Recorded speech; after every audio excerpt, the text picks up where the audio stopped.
At least 26 people, including 2 children, were killed and thousands more injured, many seriously, after communication devices, some used by the armed group Hezbollah, dramatically exploded across Lebanon on Tuesday and Wednesday.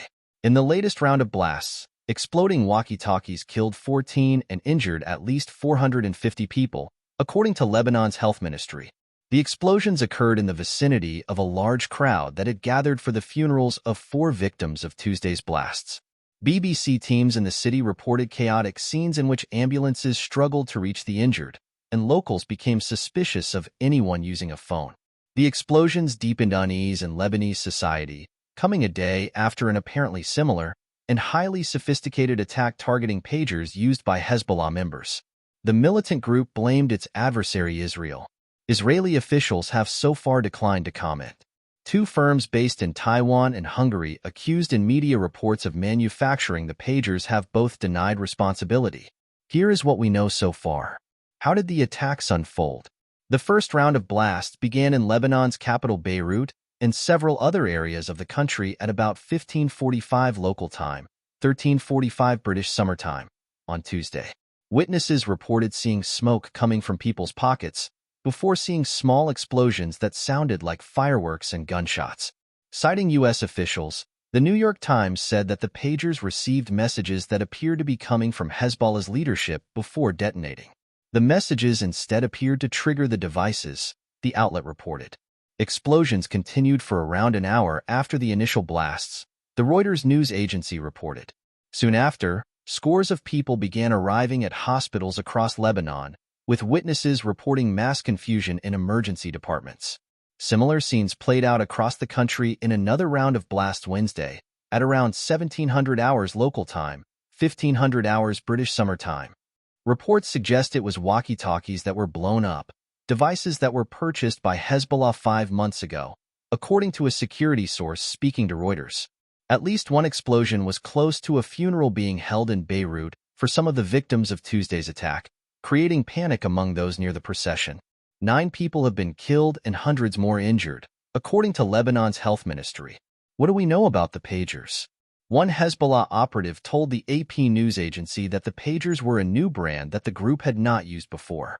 A Lebanese security official told the Reuters news agency that around 5,000 pagers were brought into the country about 5 months ago. Labels seen on fragments of exploded pagers point to a pager model called the rugged pager AR-924. But its Taiwanese manufacturer Gold Apollo has denied any involvement with the explosions. When the BBC visited Gold Apollo on Wednesday, local police were swarming the company's offices, inspecting documents and questioning staff.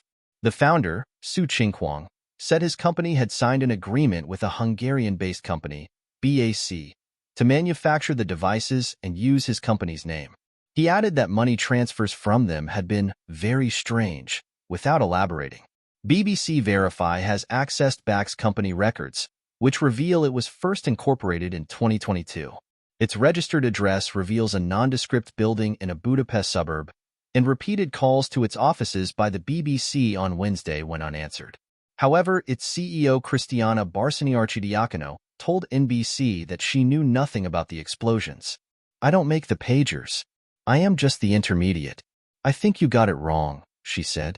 The Hungarian government said the company had no manufacturing or operational site in the country. What prompted the pager attack? Unnamed U.S. and Israeli officials told Axios that detonating the pagers all at once was initially planned as the opening move in an all-out offensive against Hezbollah. But in recent days, Israel became concerned Hezbollah had become aware of the plan, so they were set off early. Israeli officials have not commented on the allegations, but most analysts agree that it seems likely it is behind the attack.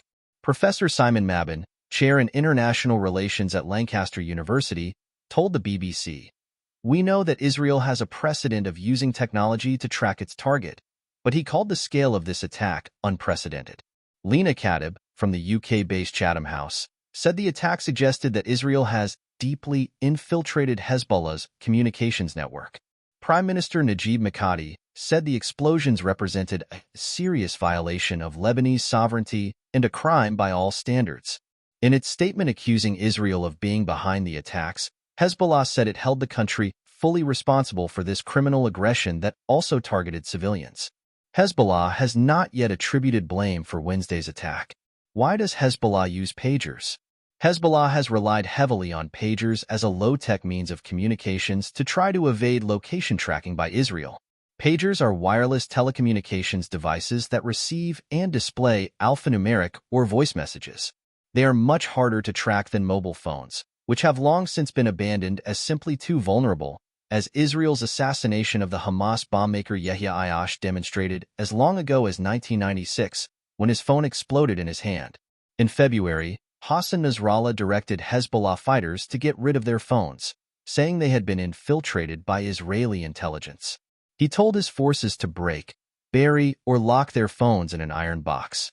Experts now say the directive, issued during a live televised address, may have forewarned Israeli intelligence operatives that the group would be seeking a new, likely lower-tech, method of communications. What is known about the victims of Tuesday's attack? A source close to Hezbollah told AFP that 2 of those killed in Tuesday's attack were the sons of 2 Hezbollah MPs. They also said the daughter of a Hezbollah member was killed. Among the injured was Iran's ambassador to Lebanon, Mojtaba Amani. Reports in Iranian media said his injuries were minor. Hezbollah chief Hassan Nasrallah was not hurt in the explosions, Reuters reported quoting a source. Lebanese public health minister Faras Abayad said damage to the hands and face made up the majority of injuries. Speaking to the BBC's NewsHour program, he said, "Most of the injuries appear to be to the face and especially to the eyes, and also the hand with some amputations, whether it's in the hands or the fingers, and some of them have injuries to their flank." He added, "The vast majority of the people who are presenting to the emergency rooms are in civilian clothes, so it's very difficult to discern whether they belong to a certain entity like Hezbollah or others, but we are seeing among them people who are old or people who are very young, like the child who unfortunately died. And there are some of them who are healthcare workers," the minister said. Outside of Lebanon, 14 people were injured in similar blasts in neighboring Syria, according to UK-based campaign group the Syrian Observatory for Human Rights. Will the Hezbollah-Israel conflict escalate? Hezbollah is allied with Israel's arch-nemesis in the region, Iran. The group is part of Tehran's axis of resistance and has been engaged in a low-level war with Israel for months, frequently exchanging rocket and missile fire across Israel's northern border. Entire communities have been displaced from both sides. The blast came just hours after Israel's security cabinet made the safe return of residents to the north of the country an official war goal. While visiting an Israeli airbase on Wednesday, Defense Minister Yoav Gallant said the country was opening a new phase in the war, and the center of gravity is shifting to the north through the diversion of resources and forces. Despite the ongoing tensions, observers say that until now both sides have aimed to contain hostilities without crossing the line into full-scale war. But there are fears that the situation could spiral out of control.